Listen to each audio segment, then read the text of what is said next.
இந்த தீபாவளியை ஒட்டி வருகின்ற மகாலட்சுமி பூஜை இருக்கு இல்லையா, அது அமாவாசை அன்னைக்கு செய்தால் ரொம்பவே சிறப்பு. அந்த நாளிலே நம்ம மகாலட்சுமி வழிபாடு செஞ்சோம்னா நிச்சயமாக பாத்தீங்கன்னா நம்ம வாழ்க்கையில ஒரு நல்ல மாற்றத்தை பார்க்கலாம்.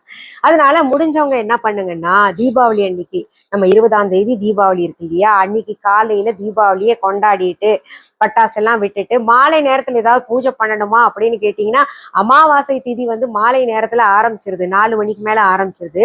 அதனால என்ன பண்ணுங்க, நீங்க சாயந்தரம் நீங்க அமாவாசை வழிபாடு, அதாவது மகாலட்சுமி வழிபாடு செய்யணும்னு நினைச்சீங்கன்னா செஞ்சுக்கோங்க.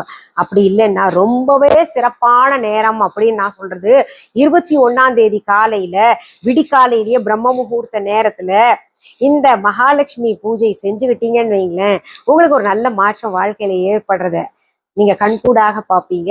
அதனால நீங்க என்ன பண்ணுங்க, நான் சொல்லக்கூடிய நேரம் பார்த்தீங்கன்னா 21ஆம் தேதி அமாவாசை முழு நாள் இருக்கு இல்லையா, அந்த நாள்ல பிரம்ம முகூர்த்த நேரத்துல நீங்க செஞ்சுக்கோங்க. ஏன்னா அப்போ சூரியனும் இருக்காது, நிலவும் இருக்காது, இருட்டாதான் இருக்கும். அது அமாவாசை திதியில இருக்கு. அந்த பிரம்ம முகூர்த்த காலத்துல நம்ம இந்த மகாலட்சுமி வழிபாடு செய்யறதுன்றது ரொம்பவே சிறப்பு.